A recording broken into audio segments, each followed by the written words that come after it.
আচ্ছা, আমার কাছে এখনো খবর এসে পৌঁছায়নি যে কতগুলো টিভি ভাঙা হয়েছে। কারণ আবারও পাকিস্তানের হার এবং ৬১ রানে বড় জয় পেল ভারত। এবং এই জয়টাকে যদি দেখা যায় তাহলে ৩ টে পার্টে ভাগ করা যেতে পারে। প্রথমত হচ্ছে এই যে আইসিসির ইগনোরেন্স, পাকিস্তান যা, যা দাবি করেছিল সবগুলো খারিজ করে দেওয়া। তারপর নো হ্যান্ডশেক, অর্থাৎ সূর্যকুমার যাদব কোনোরকম কোনো পাত্তা না দিয়েই হ্যান্ডশেক করল না। এবং দ্বিতীয়ত হচ্ছে বোধহয় কোনো রকম কোনো স্ট্র্যাটেজি ছিল না ঈশান কিষানের জন্য। সব স্ট্র্যাটেজি বোধহয় অভিষেক শর্মার জন্য ছিল।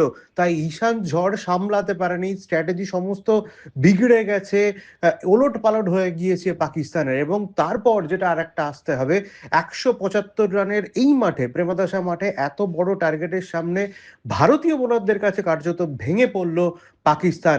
প্রথম ওভারে হার্দিক পান্ডিয়া একদম মেডেন উইকেট, যদিও ১ বলে ০ রান করার পরে সেটা বোলিং করে শুধু আসলে পুষিয়ে দিয়েছেন। ৩ ওভার বল করে ১৬ রান দিয়ে ৩টি উইকেট পেয়েছেন।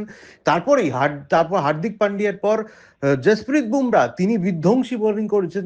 একসময় মনে হচ্ছিল জসপ্রীত বুমরা আনপ্লেয়েবল। তারপর বাকি কাজটা করে দিলেন বরুণ চক্রবর্তী, অক্ষর প্যাটেল। সব মিলিয়ে ভারতীয় বোলিং এর কাছে একদম শেষ, খেল খতম পাকিস্তানের বলা যেতে পারে।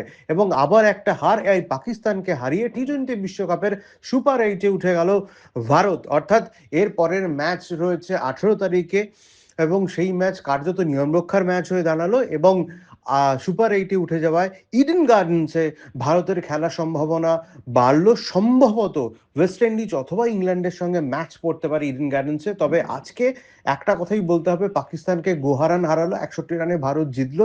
কতগুলো টিভি ভাঙা হয়েছে সেই খবরটা যদি পান প্লিজ কমেন্ট করে জানাবেন। আর আরো খবরের জন্য অবশ্যই ফলো করুন, সাবস্ক্রাইব করুন অর্পণ অ্যাঙ্গেল।